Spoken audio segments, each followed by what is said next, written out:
എല്ലാ പ്രിയപ്പെട്ടവർക്കും ക്രിസ്തുയേശുവിൻ്റെ നിസ്തുല നാമത്തിൽ സ്നേഹവന്ദനം. ഇന്നത്തെ നമ്മുടെ പ്രഭാത ധ്യാനത്തിനായി ഹോശേയ പ്രവാചകൻ്റെ പുസ്തകം 14-ാം അധ്യായം 5 മുതൽ 7 വരെയുള്ള വാക്യങ്ങൾ. ഹോശേയ 14-5 മുതൽ 7 വരെ. ഞാൻ ഇസ്രായേലിന് മഞ്ഞ് പോലെ ഇരിക്കും. അവൻ താമര പോലെ പൂത്ത് ലെബാനോൻ വനം പോലെ വേരൂന്നും. അവൻ്റെ കൊമ്പുകൾ പടരും. അവൻ്റെ ഭംഗി ഒലിവ് വൃക്ഷത്തിൻ ഭംഗി പോലെയും അവൻ്റെ വാസന ലെബാനോൻ്റേത് പോലെയും ഇരിക്കും. അവൻ്റെ നിഴലിൽ പാർക്കുന്നവർ വീണ്ടും ധാന്യം വിളയിക്കുകയും മുന്തിരി വള്ളി പോലെ തളിർക്കുകയും ചെയ്യും. അതിൻ്റെ കീർത്തി ലെബാനോനിലെ വീഞ്ഞിൻ്റേതുപോലെ ഇരിക്കും. കർത്താവിൻ്റെ പരിശുദ്ധ നാമം വാഴ്ത്തപ്പെടട്ടെ. മനോഹരമായ മറ്റൊരു പ്രഭാതം കൂടെ നമുക്ക് ദൈവം ദാനമായി നൽകിയിരിക്കുന്നു. പരിശുദ്ധാത്മാവിൻ്റെ വ്യത്യസ്തമായ പ്രതീകങ്ങൾ വിശുദ്ധ വേദപുസ്തകത്തിൽ നൽകിയിരിക്കുന്നതിനെ ഈ ദിവസങ്ങളിൽ നമ്മുടെ ധ്യാന ചിന്തയ്ക്ക് തിരഞ്ഞെടുത്തിരിക്കുന്നു. പരിശുദ്ധാത്മാവ് മഞ്ഞുപോലെ നമ്മുടെ ജീവിതത്തിലേക്ക് പെയ്തിറങ്ങുന്നു എന്നതാണ് ഇന്നത്തെ ചിന്തയ്ക്ക് ആധാരം. വളരെ തണുപ്പുള്ള പ്രഭാതം.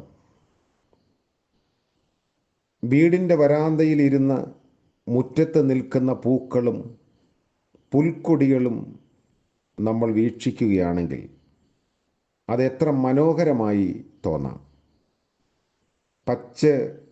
പച്ചില തുമ്പുകളിലൊക്കെ മഞ്ഞിൻ കണങ്ങൾ ചെറിയ വെയിലേറ്റ് മുത്തുമണികൾ പോലെ പ്രകാശിക്കുന്നത് കാണാം. പ്രപഞ്ചത്തിൻ്റെ സൗന്ദര്യമാകെ കാച്ചിക്കുറുക്കി പ്രപഞ്ചശില്പി ഒരു നിമിഷത്തേക്ക് ഈ മഞ്ഞുതുള്ളിയിൽ സംക്ഷേപിക്കുകയായിരുന്നു. ലോങ് ഫെലോ എന്ന ഇംഗ്ലീഷ് കവി പറയുന്നത്, ഓരോ തുള്ളി മഞ്ഞിലും സ്വർഗം മുഴുവനും അടങ്ങിയിരിക്കുന്നു എന്നാണ്. Every dew drop hath a whole heaven in it. മഹാകവി മിൽട്ടൺ പ്രഭാതത്തിൻ്റെ നക്ഷത്രങ്ങളെന്ന് ഈ കാഴ്ചയെ അനുസ്മരിക്കുന്നു. വ്യത്യസ്തമായ സവിശേഷതകൾ മഞ്ഞിനുണ്ട്. അതിലൊന്ന് മഞ്ഞിൻ്റെ നവ്യതയാണ്. മഞ്ഞ് നവീകരിക്കുന്നതും പുതുജീവൻ പകരുന്നതുമാണ്. പരിശുദ്ധാത്മാവും അങ്ങനെ തന്നെയാണ്. മീഖ പ്രവാചകൻ്റെ പുസ്തകം 5-ാം അധ്യായം 7-ാം വാക്യത്തിൽ, യാക്കോബിൽ ശേഷിപ്പുള്ളവർ പല ജാതികളുടെയും ഇടയിൽ യഹോവയിങ്കൽ നിന്നുള്ള മഞ്ഞു പോലെ ആകും. ക്ഷീണിച്ചും ചിതറിയും പോയതിനെ നവീകരിക്കുന്ന ശക്തി ആകാശത്തിൽ നിന്ന് പെയ്യുന്ന മഞ്ഞിൻ്റെ ശക്തി പോലെ ആയിരിക്കുമെന്നാണ് മീഖ പ്രവാചകൻ പറയുന്നത്.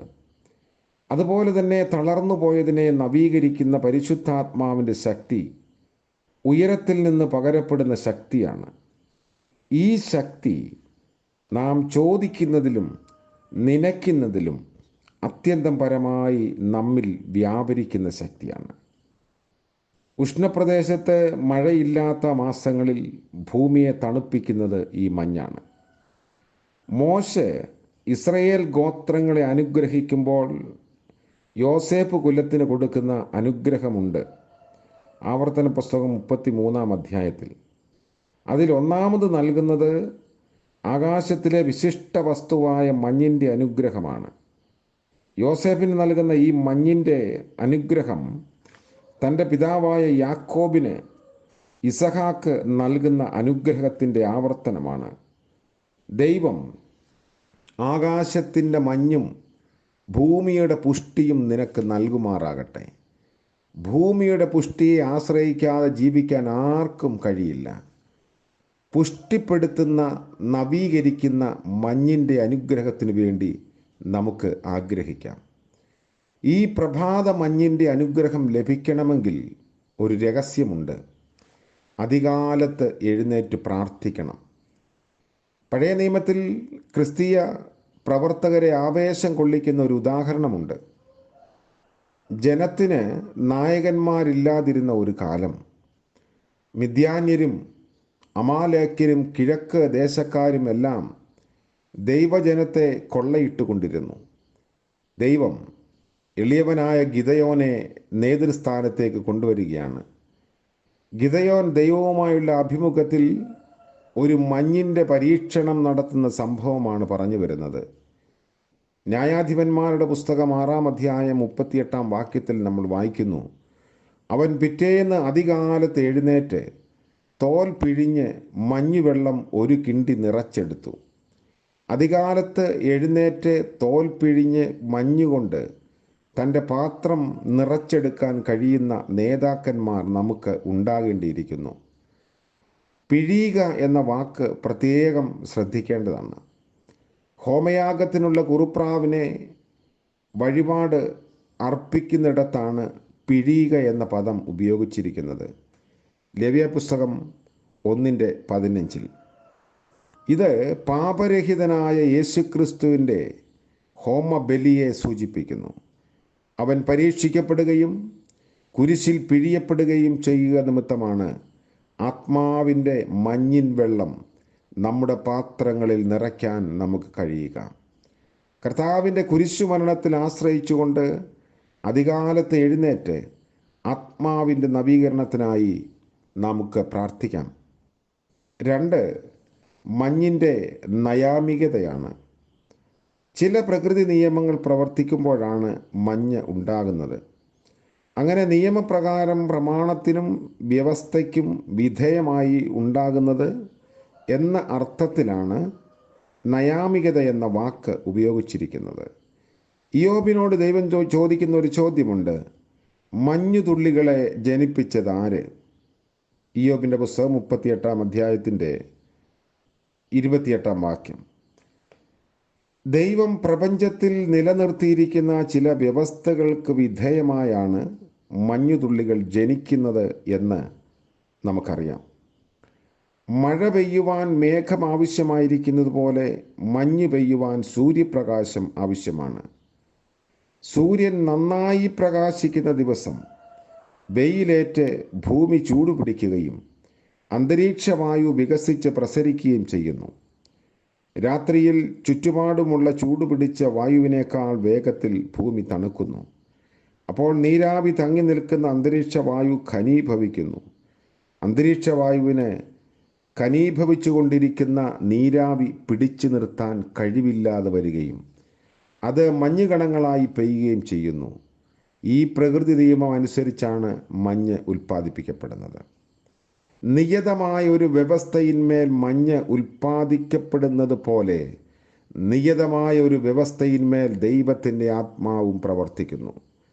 ദൈവത്തിൻ്റെ ആത്മാവ് കൃപയുടെ വ്യവസ്ഥയിന്മേൽ അല്ലെങ്കിൽ പ്രമാണത്തിന്മേലാണ് പ്രവർത്തിക്കുക.